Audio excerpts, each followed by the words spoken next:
And now the end is near, and so I face the final curtain. I'll state my case, of which I'm certain. I lived a life that's full.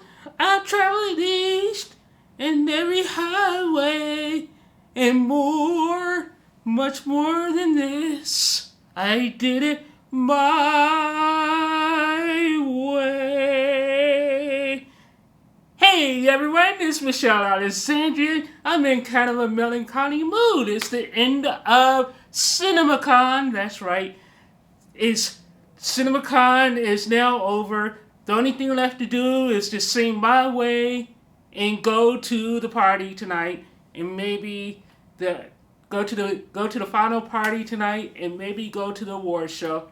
I'm skipping the award show. I'm just going to the after party. But it's been an interesting, packed week. What do I think of CinemaCon this week? It's been interesting. Overall, I would say, I don't want to say disappointed, because I never come in here with go to CinemaCon with any expectations.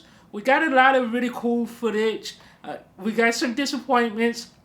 I think if I had, my main disappointment for CinemaCon 2025 was the lack of screenings. We only had one screening this week, and there weren't too many surprises, and a lot of the footage we got was 2 and 3 minute clips. We didn't get like the super extended stuff that we normally get at CinemaCon. And so a lot of that stuff is online already, which is really annoying the crap out of me. I just saw that the Superman footage is online.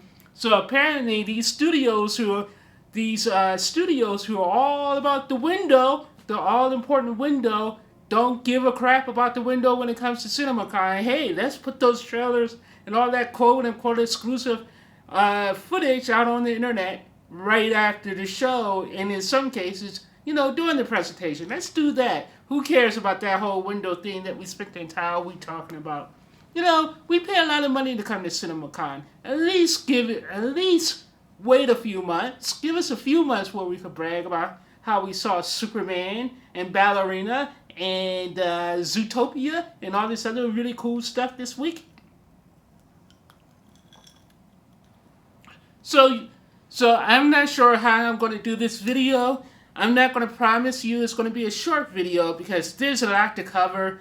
The point of this video is to give you a best and worst of CinemaCon, and in no particular order. Here are my highlights for the entire week. Now, granted, the last 2 days, there were 5 presentations in the last 2 days, and I really didn't have enough time to do individual videos on that stuff. But next week when I get home, I may break out all of these videos into individual clips about each movie that we saw and that I talked about this week, when I have enough time to really do a little more digesting. But for now, and I can kind of pretty it all up for you guys, but for now, I want to tell you what the highlights of the week were, and in no particular order, because I took a lot of notes today in terms of like what I remember. And if I remember your movie, then that means it left an impression on me, because we saw a lot this week. There were every studio was here. I mean, we had about nine presentations during the course of the week.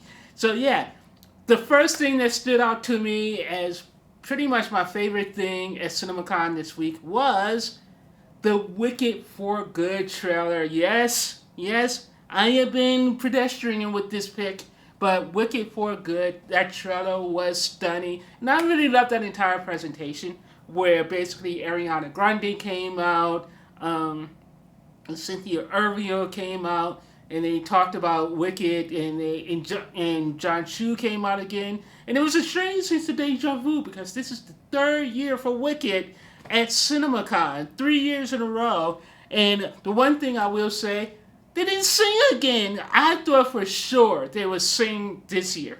That this year we would get a live performance from Cynthia and Ariana, and especially since Universal brought the full Universal Orchestra to town to play.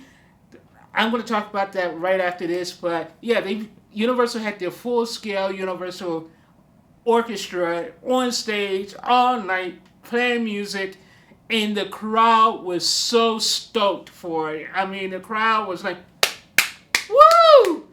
It was awesome. It was so awesome, and it's great being in an audience that really appreciates a good musical score, and especially when it's performed by the actual by a live orchestra.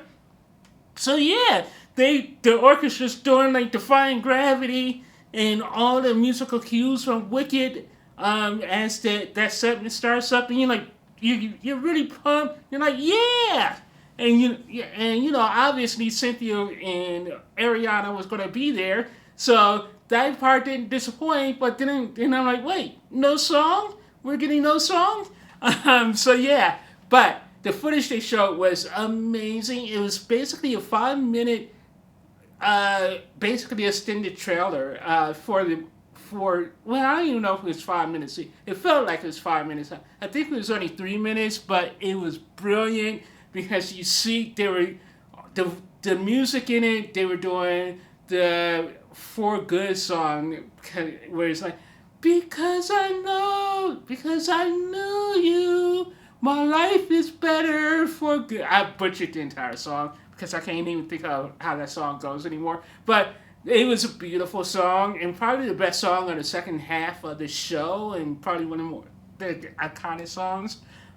Wicked. So they showed that, and they showed basically where they are in the story and what we're going to get in part two. We got to see more of Pharaoh as the prince, and as Prince Pharaoh, and basically he's tasked with chasing down the Wicked Witch. We see some of his relationship with the Wicked, with I can't even think of her name, the character's name anymore. So, Elfie. I can't even say her name. Elphaba.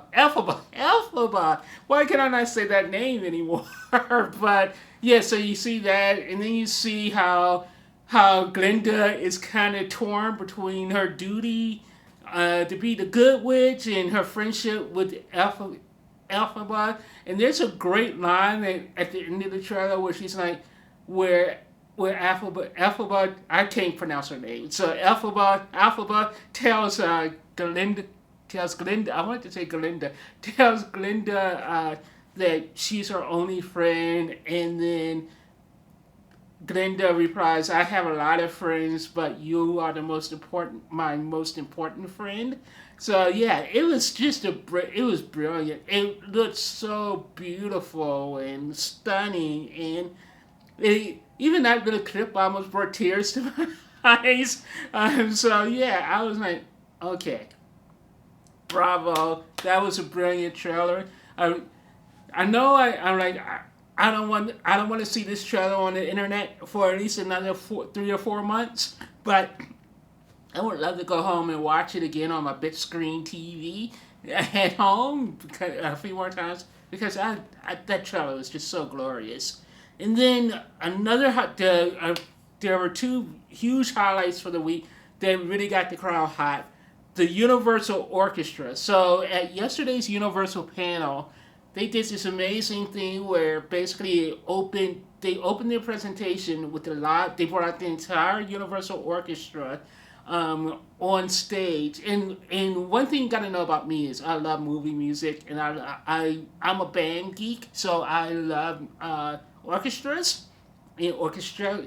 I can't even pronounce anything, but orchestra music. So when they brought that band out, and I go to Universal Studios Orlando all the time, and one of my favorite things is the Cinematastic show, which I actually have a full film version of it on this channel. You can look it up. But that's all about the celebration movie music of Universal's rich history of movie music. So to see them bring that live to CinemaCon for the stage, it was brilliant because they opened with like basically 10 or 15 minute medley of all the iconic Universal music. So you had Jaws, you had Back to the Future, you had Jurassic Park and Wicked and all this stuff that just kind of got you in the mood, and the audience was so hyped. The audience was just like amazingly hyped for it, and it really got the crowd pumping because the crowd was pretty much tired by the time Universal rolled around, but and kind of dead. But then when that orchestra came out, everyone was practically no one stood up, but you can imagine people wanting to stand up if you get my meaning. So it was a brilliant move by Universal to do that, and then it was great because we all thought they were going to leave the stage and then they'd do the presentation, but then Universal was like, no, they're going to stay on stage the entire presentation, and they basically played music all night. So for every movie that came out, they played that movie's theme song. So it was brilliant. It was absolutely brilliant. And then another highlight of the week, obviously, was The Weeknd. The Weeknd was the performance by The Weeknd. Now that crowd stood up on their feet and were dancing. You would have thought they were at a concert because basically The Weeknd did a 15-minute set of like 2 songs, and like I'm not a Weeknd aficionado, but he did. The first song was from this new movie, and then the second song was his hit "Blinding Lights," I think it's called. And he got the crowd pumping. He got the crowd's juices flowing on Monday night at the Sony presser. I don't even know what movie. I don't even remember what the movie was that he was out there promoting. But it was a fabulous performance. Now, other than those 2 like entertainment moments, then we have. I'm going to talk about some movies. So, the Hail Mary was the first thing they showed at Amazon's event last night. Amazon had a great presentation considering it's their first time coming back, their first time being at CinemaCon, and they're rebuilding their studios from scratch. They promised to have 15 new movies every year starting next year, but they had a great, fantastic presentation. The first thing they showed was like, wow, it's a movie called The Hail Mary. It stars Ryan Gosling, and I think I made I don't want to say dislike of Ryan Gosling. I just think he's kind of overrated. He doesn't move the needle for me, but he does pick great projects. And The Hail Mary is a great project. It's a movie about a science It's a movie about a science professor who is caught up in a world-ending situation where basically the sun is dying, and he is the one who actually sort of discovered it, or maybe it's the only one on the planet who can help them solve the issue of the sun dying. I'm not sure how he can do it, but they have like the brightest minds in the world, and somehow they bring him on board to kind of help them out. And then he ends up in space. He ends up meeting an alien. So there's a lot going on with this movie, and the footage they showed looked amazing. It looked funny. It looked heartwarming. It looked like it was gonna be a bit intense. I kind of think of it as a bit of. I hate comparing movies, but I kind of think of it as a bit kind of Armageddon-ish, where you take like a regular person and you have to strap them into. You had to turn him into an astronaut to help try to save the planet.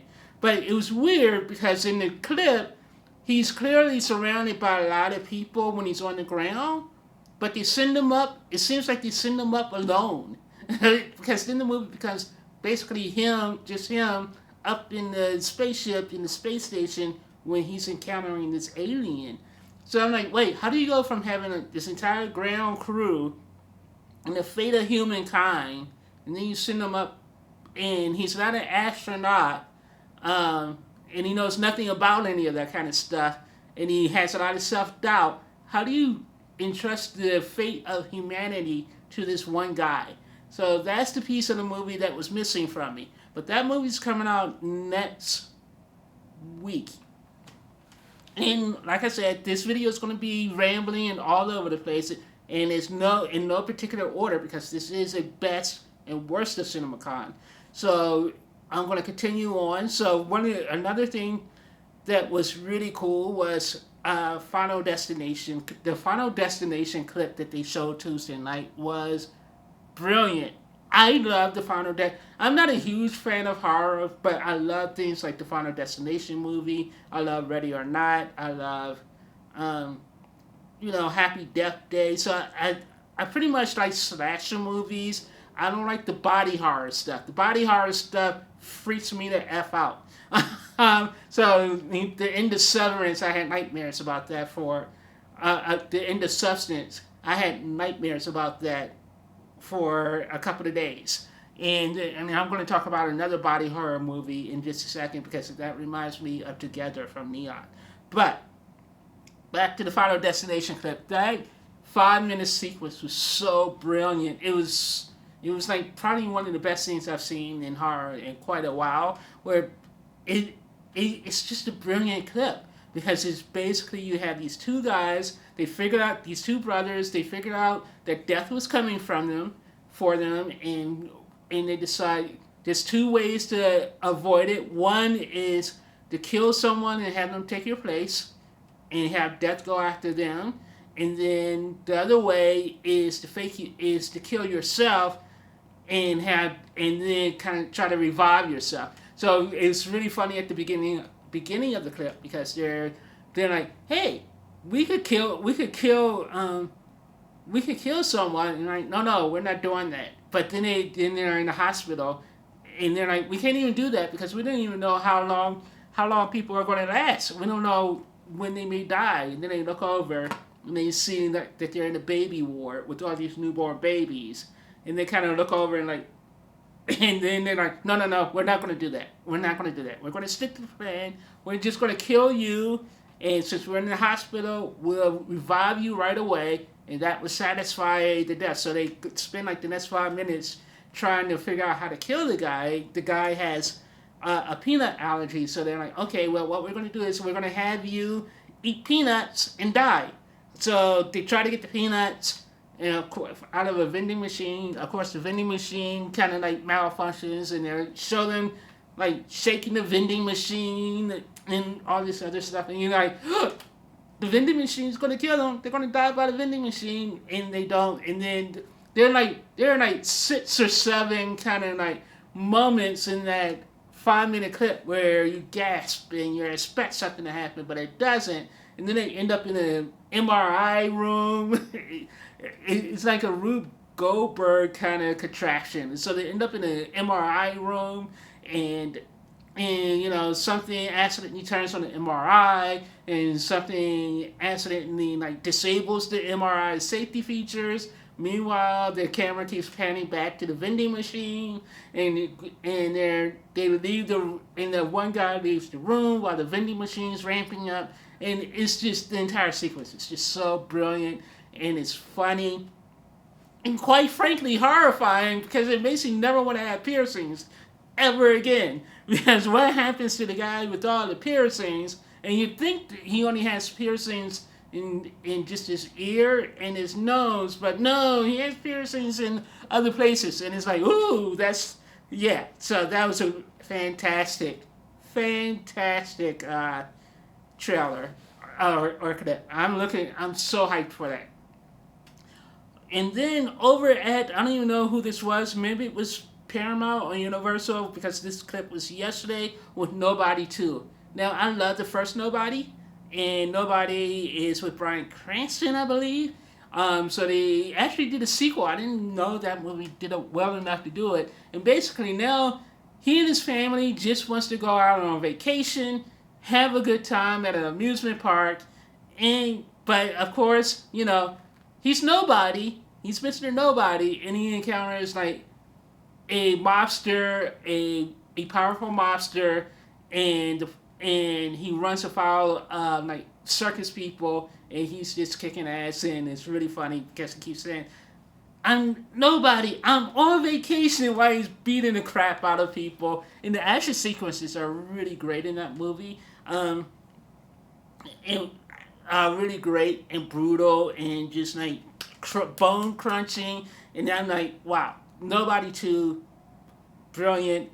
Black Phone 2 was interesting. I really love Black Phone 1 actually, but I hate the fact that they're turning it into a franchise because I thought it was a really solid one and done movie. It did not need to be there.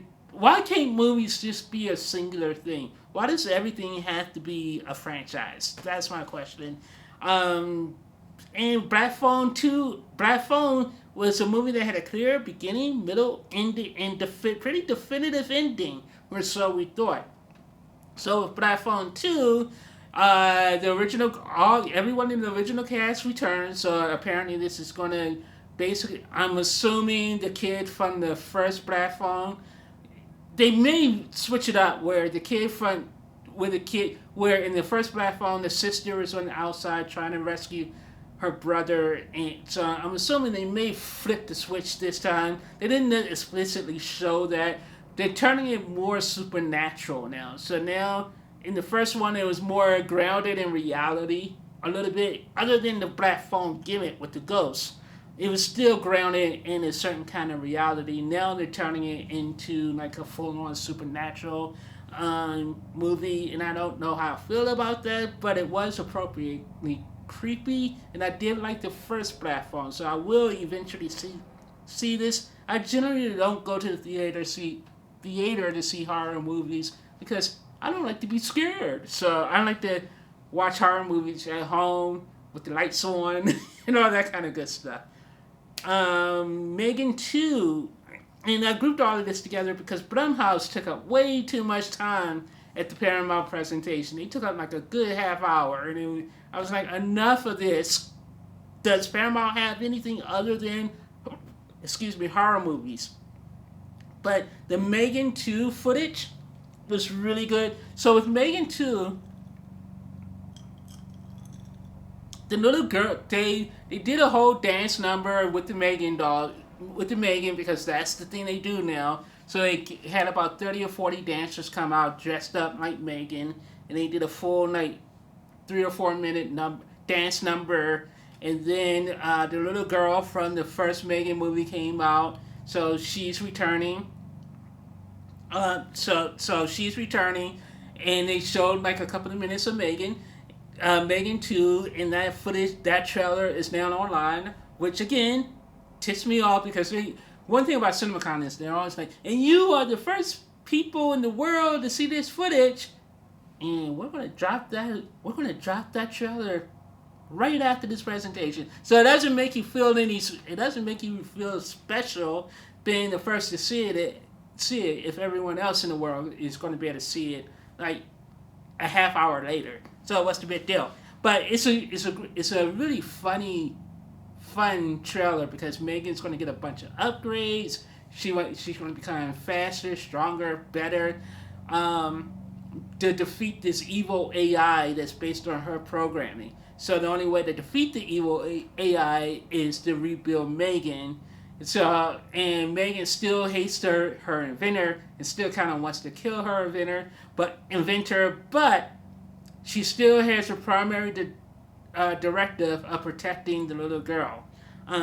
So Megan is kind of like an anti-hero in this one. So it was really, it was, I don't want to say it was gory, but it was a nice little action kind of comedy trailer, and I liked it. Another favorite moment was The Bride from Maggie Gyllenhaal. And Maggie Gyllenhaal is, one of my favorite Hollywood people who I've never met and don't think that's enough.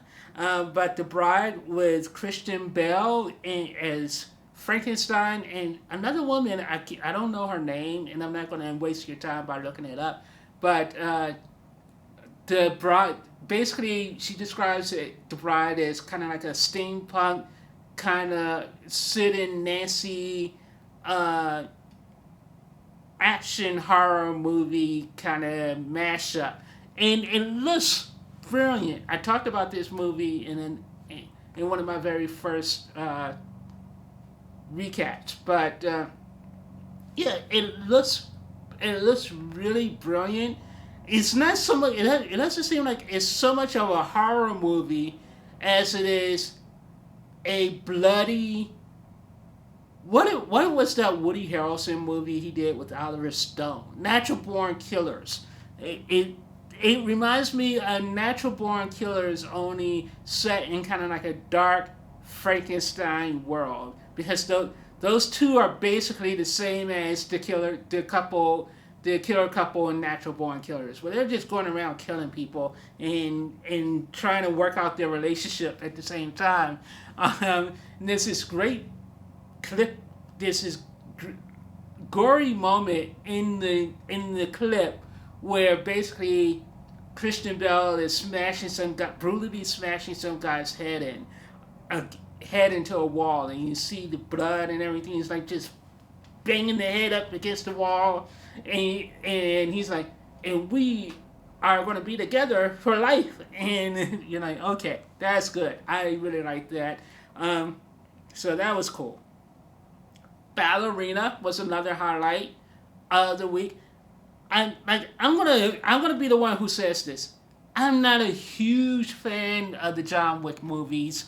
I think the action sequences, while great, go on forever and completely unbelievable and ridiculous. And I don't know what more I expect from a movie like that. But yeah, the action sequences are in the John Wick films are really cool. But after about 5 or 6 minutes, I'm like, I get the gist. Can we move on to something else? Can we move on to a plot? Can we move on to something? I don't need like a 30-minute action scene where people aren't like getting knocked out. Because I'm sorry, if you get hit in the head with a baseball bat or a cast iron skillet like 20 times, if you get hit in the head with that once or twice, you're going to be out. It doesn't take like 20 times of like welding on someone with the baseball bat and the skillet, and then you have to pick them up.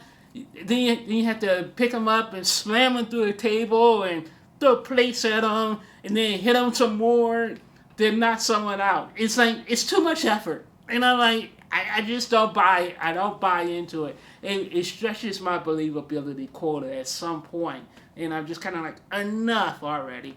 But the ballerina footage still looked amazing, and it was and it was a good 10 minutes. I think it was one of the longest clips we saw all week, where you get a really good 10-minute look at it, and you get a real good 10-minute look at it.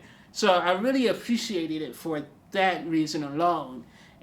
But it didn't necessarily move the needle for me because I was always going to see it, but I don't think I was really particularly excited to see it, if you know what I mean. So yeah, that was good. That was good. Then what really surprised me was it yesterday or this morning?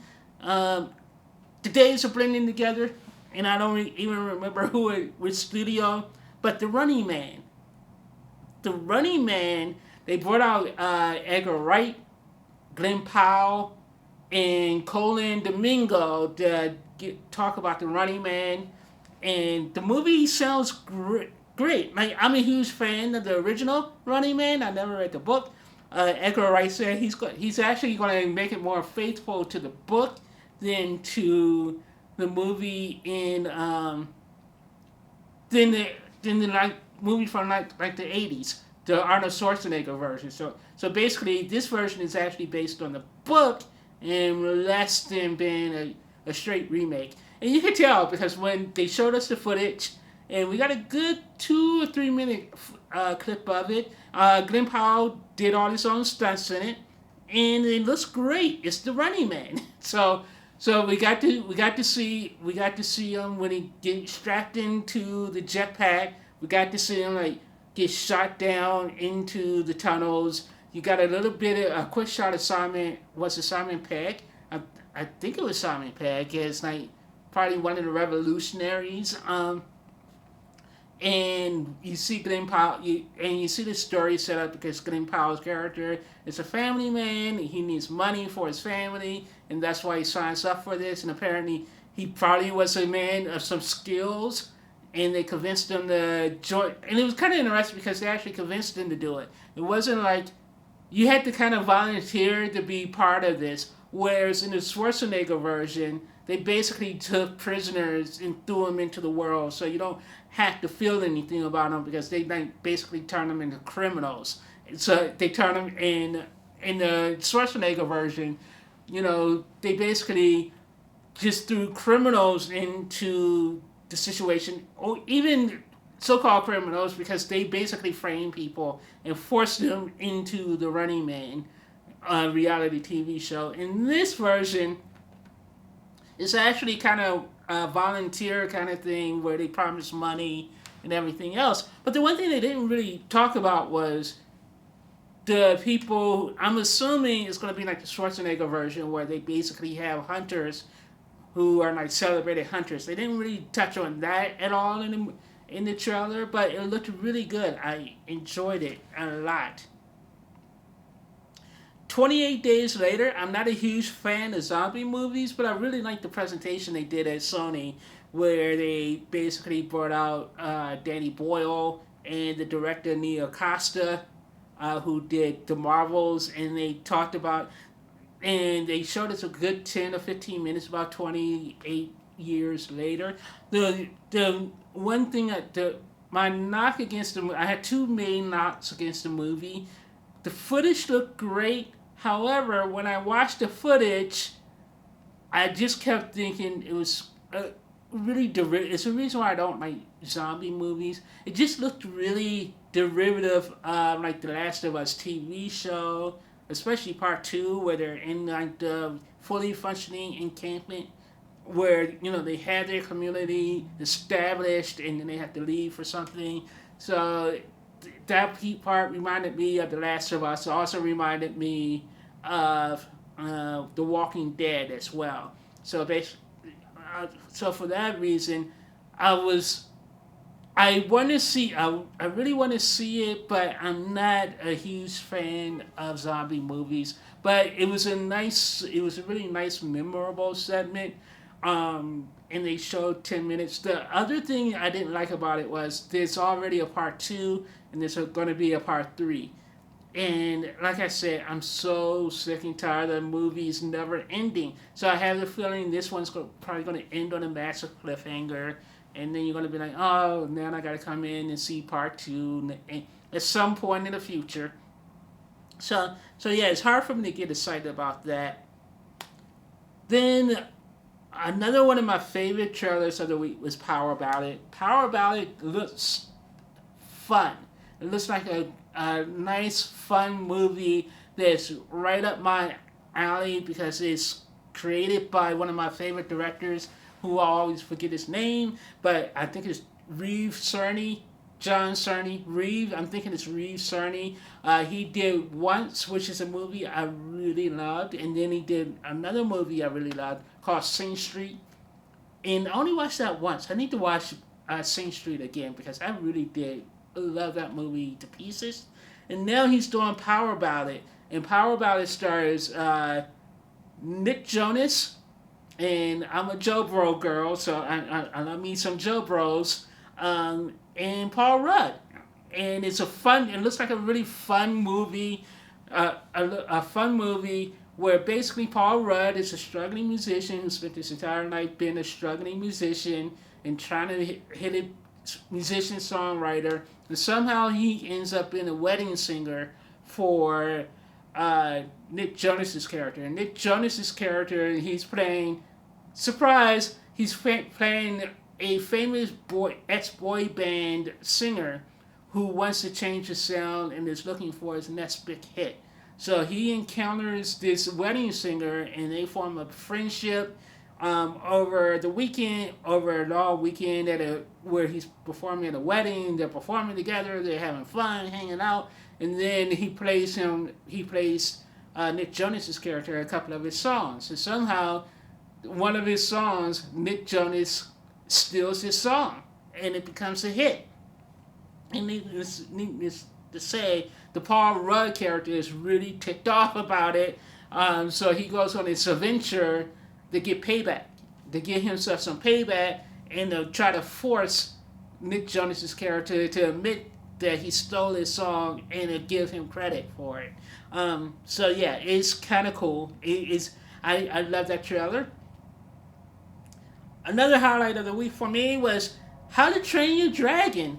So I did a quick out of the theater review of How to Train Your Dragon, but I love.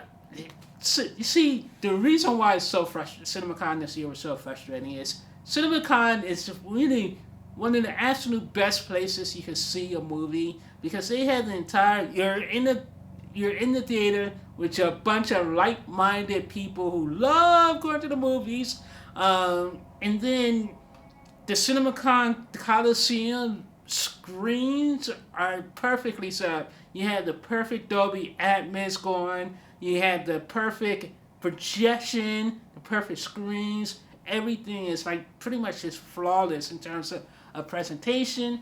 You don't even have to put up with the 30-minute pre-show. And come on now. So yeah, How to Train Your Dragon was great.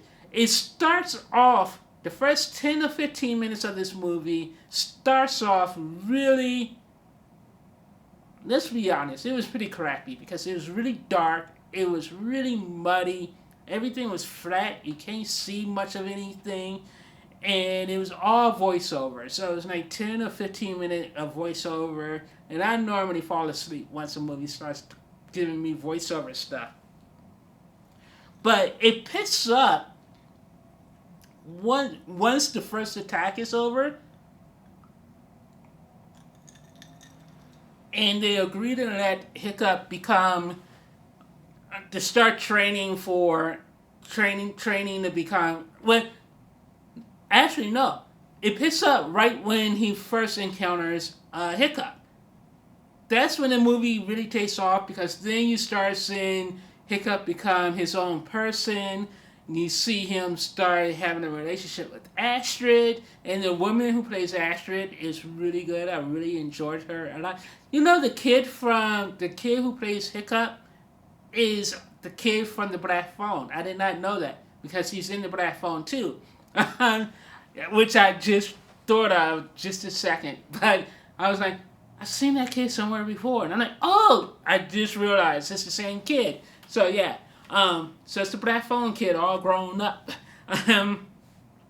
So I thought he was younger. Am I wrong?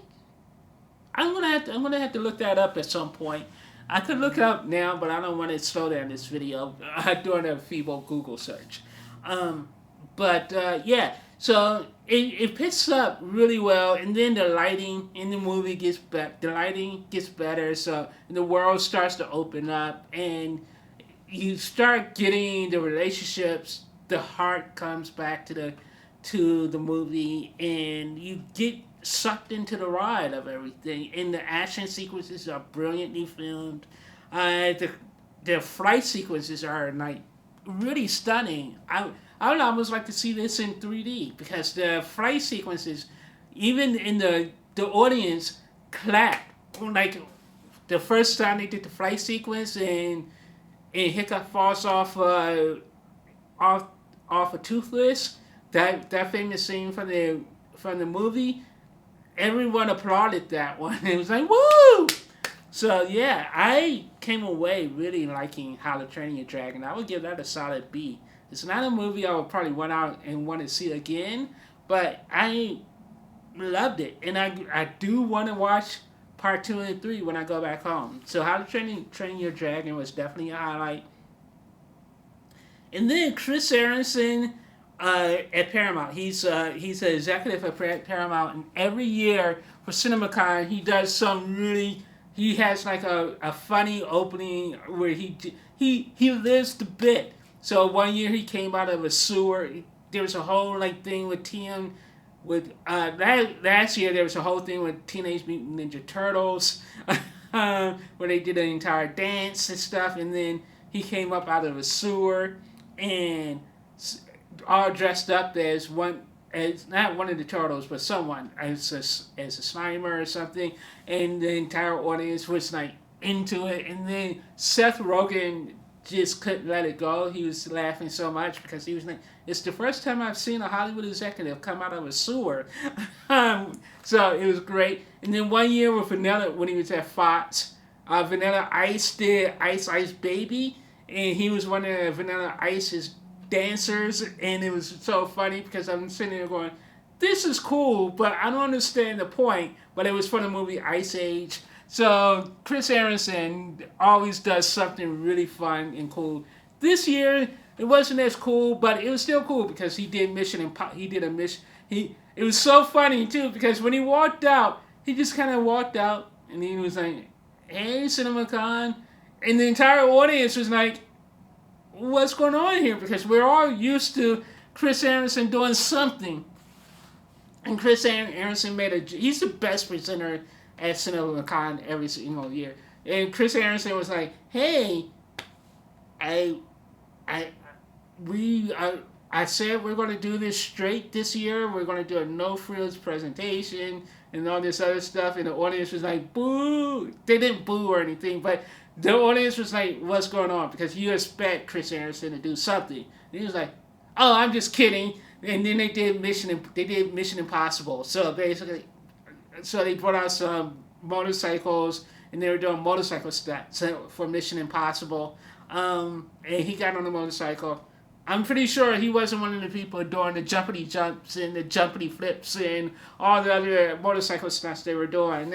Honestly, I was expecting one of those motorcycle riders to end up being Tom Cruise, where they take the helmet off and it's Tom Cruise. But nope, or at least it'll be Aaron or Chris Aronson. But nope, they didn't do that. They just kind of like brought him back on at the end of it to make you think he was doing all these other stuff. But I'm pretty sure he wasn't. But that was really funny. And then he did this really hysterical thing during later on in the presentation where it was so funny.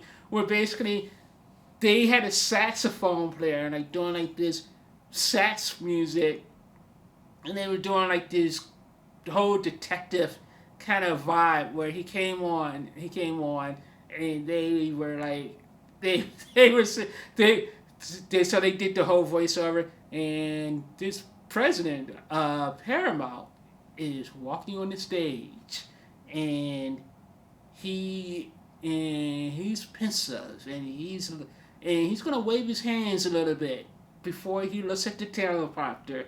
And Chris Aronson's like just waving his hands and looking at the teleprompter. It was really funny. And then it's like, and again in Vegas, you gotta pay for a good sex. And the entire audience just busted out laughing. And that was right before they went into Naked Gun. And the Naked Gun segment was really cool because the trailer looked great. There's no point in me like telling you about it because again, they put the trailer up like during the presentation, so you're like But it looked fun. It looks like a fun movie. Then they did. I think we got to circle back around to I believe it was Universal yesterday, but they did an entire They gave us a 5-minute sneak peek at Masters of the Universe. It was just about some behind the scenes stuff, some concept design, some quick shots of what He-Man's going to look like and what the sword is going to look like. And wow, they are staying faithful to Masters. That was at the Amazon presentation last night, actually. And they are staying really faithful to the source material, and it was fantastic. I'm really excited about this. I really can't wait to see it once they get all the production and stuff done, and especially effects, because it looks like it's going to be truly faithful to it. And I didn't even expect anything from Masters of the Universe, so that was a pleasant surprise. Today was it today or was it yesterday? Maybe it was yesterday, or maybe it was this morning. You see, the days are blending together. But Channing Tatum came out to introduce this new movie, The Roof Man, and The Roof Man looks like a lot of fun. Basically, Channing Tatum is a family man, but he's also a burglar and a criminal, and a bad one at that. Where basically his gimmick is he goes in through the roof of buildings and stuff, and he the clip shows him robbing a McDonald's and being nice to the people he's robbing, And then he goes home. He goes home to his daughter's birthday, and then the police catch up to him and throw him in jail. And then he manages to escape from jail. And then he goes on a run, but he's not really on a run. So he runs over. He basically hides and lives in a Toys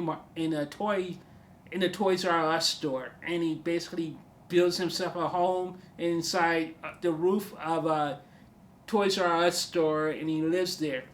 And then while he's on the run, he falls in love with someone, and then kind of complicates everything. And I'm like, how can he fall in love when he's married and has kids? But so it's a pretty interesting story. It looks unique. It looks fun, and I'm a fan of Channing Tatum anyway. So yeah.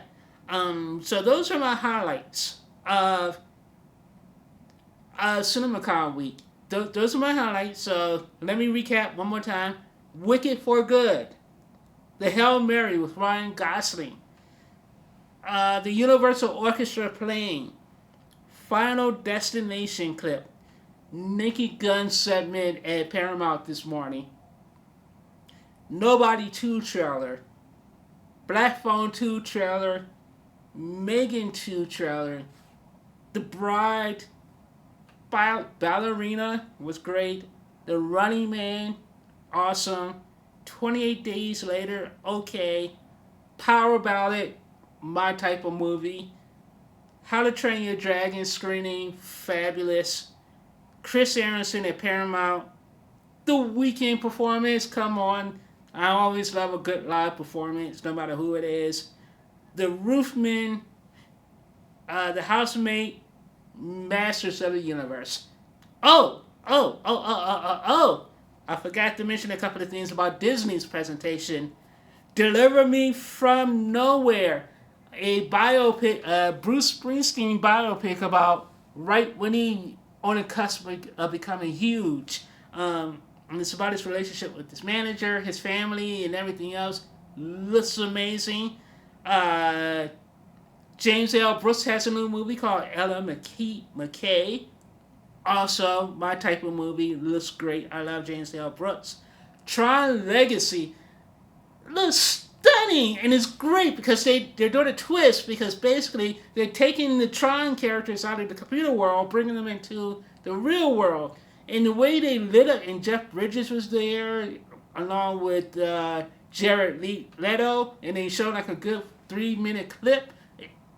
I loved it. I'll do like a more of a recap on that probably next week when I do individual recaps of everything. But Tron Legacy looked great, and the way they did the presentation was fabulous because they just lit up the entire like Coliseum with this amazing like 2-minute light show, and it made everything look real 3D. It was awesome. Then they did the Thunderbolts. I'm really excited for the Thunderbolts. Thunderbolts looks great.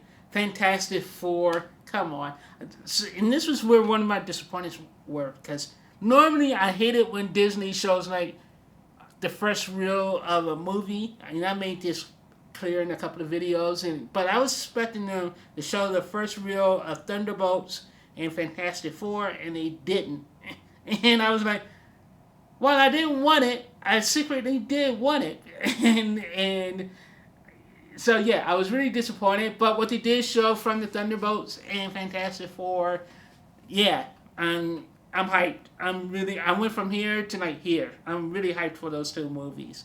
And then Elio, I went from here to seeing the footage they showed. They showed about 3 or 4 minutes of this, and it looks amazing. I was like, wow, because basically Elio is basically, and it stars my girl Zoe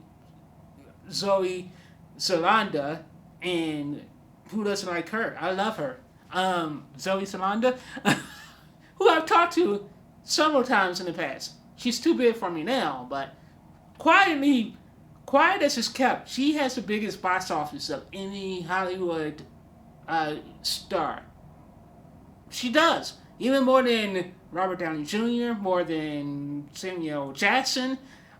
Zoe Saldana is criminally underrated. She is criminally underrated. She just knows how to pick hits.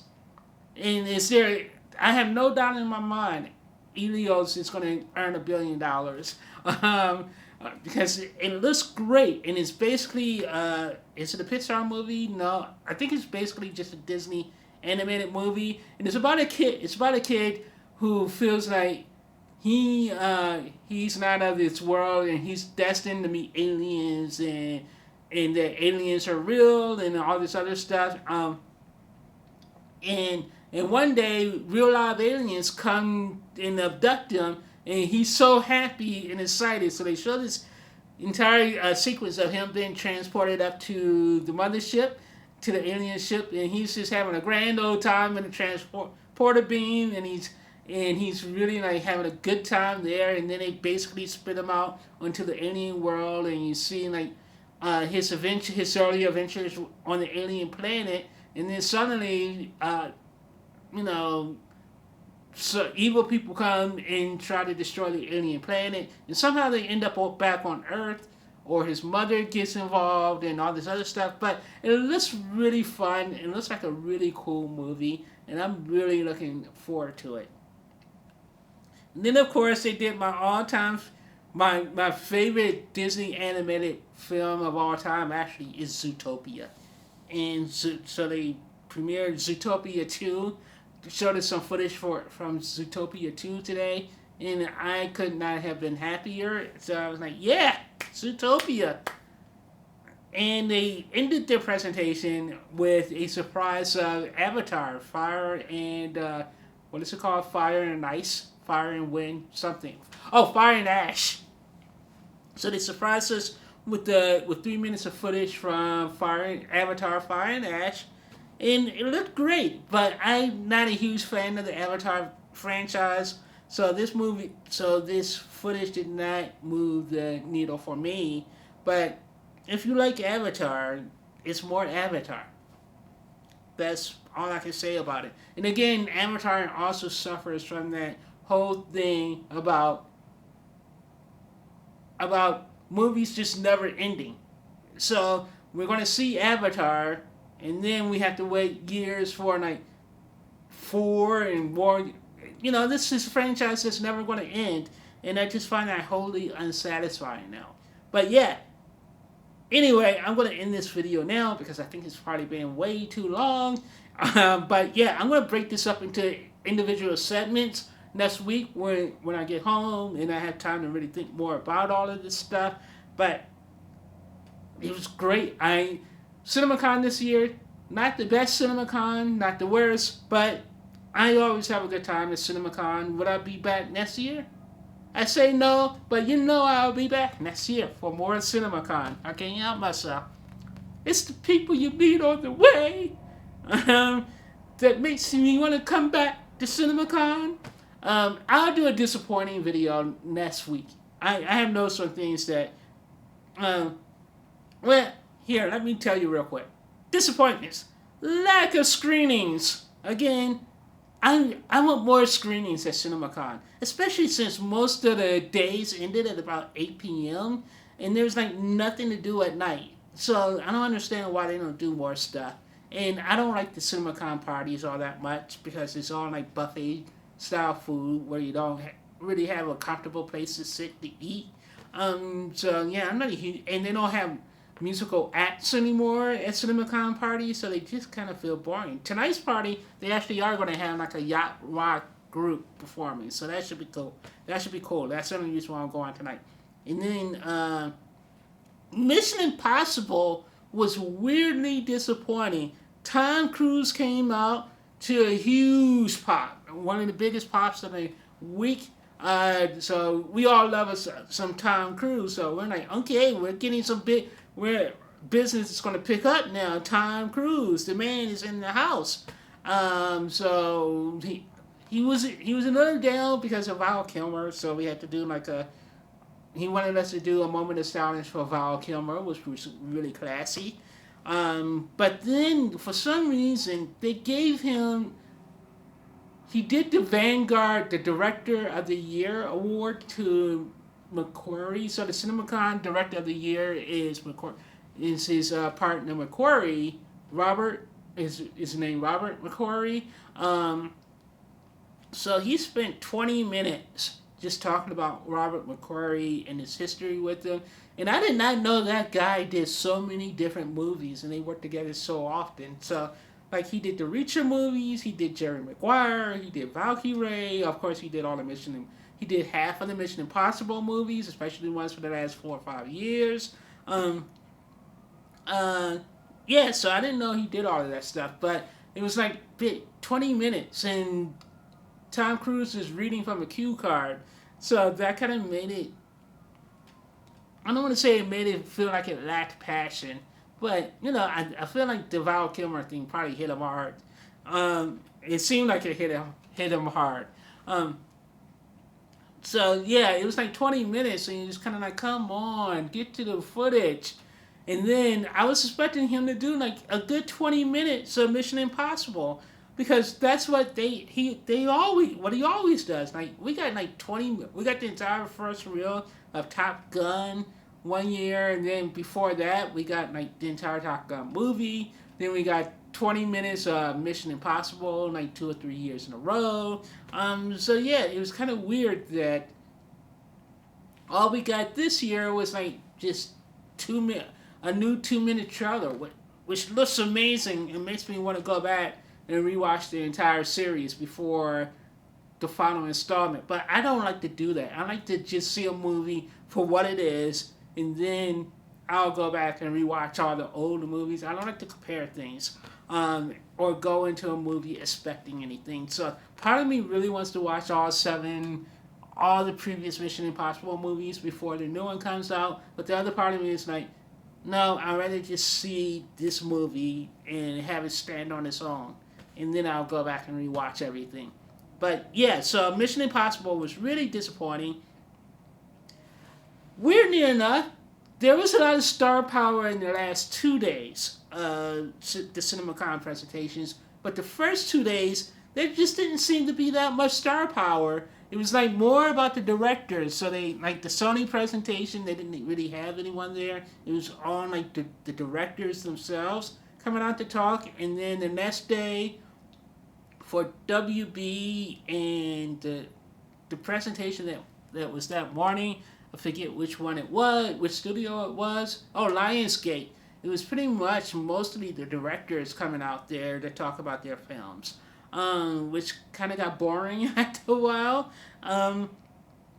So there was no like glitz, no performances, no like real theatricality to any of the presentations. I wanted to see more footage, and like a lot of the footage we saw were like just these quick 2 minute trailers. But normally at CinemaCon we get 10-15 minute looks at a lot of stuff, and it's exclusive. But this was like a lot of the stuff we saw this week were just like glorified 2 or 3 minute trailers that would be up online, that either were already put online or will be online in the next week. So it made it feel, I don't know, a little pointless. The Beatles game, I talked about that. Excuse me. I talked to, let me take a sip of water. So I talked about that, but I am not a fan of this plan of not only releasing 4 separate Beatles movies, but then doing it all in the month of 8, in 1 month. And then it's not even going to come out until 2028. That was the other problem with CinemaCon this year. A lot of the stuff they announced, there's no footage for. It was just, hey, we're doing this movie in 2 years, and you gotta wait 2 years. And I'm like, well, why even waste my time mentioning it? It was clear the studios didn't have a lot to show this year. They had stuff they wanted to talk about, but not a lot to show. And Paramount did the same thing this year, where they're like, hey, there's a Teenage Mutant Ninja Turtles thing coming, and they just had like the Teenage Mutant Ninja Turtles thing, but they didn't give it any specifics. They didn't even say if it was a sequel that we were looking for to the last Teenage Mutant Ninja Turtle. They didn't talk about it at all. They were just like, it's coming. Or Paramount saying, hey, The Conjuring another movie in the Conjuring universe is coming, or Amazon's, talking about movies that aren't coming out for 2 years. Um, so yeah, it was kind of frustrating. And once again, there was no singing from Ariana Grande and Cynthia Erivo. They swerved us once again. And I said this in the beginning of this video. Probably, I don't know how long I've been talking, but I said this at the beginning of the video. Once again, no singing. And I really wanted a live performance from Cynthia and Ariana tonight. And it felt like such a swerve because they had the orchestra right there. It was right there, people. You had the orchestra. You could have sung something for us. So yeah, and that's it. I promise. That's it for my CinemaCon coverage. So anyway, I will talk to you guys later. I would be shocked if this video, gets a lot of views, and I would be equally shocked if you all made it to the very end of this video. And if you did, give yourself a round of applause. Hit that like button and hit that subscribe button, and I will see you at the movies. I couldn't help myself. So anyway, talk to you guys later. Bye.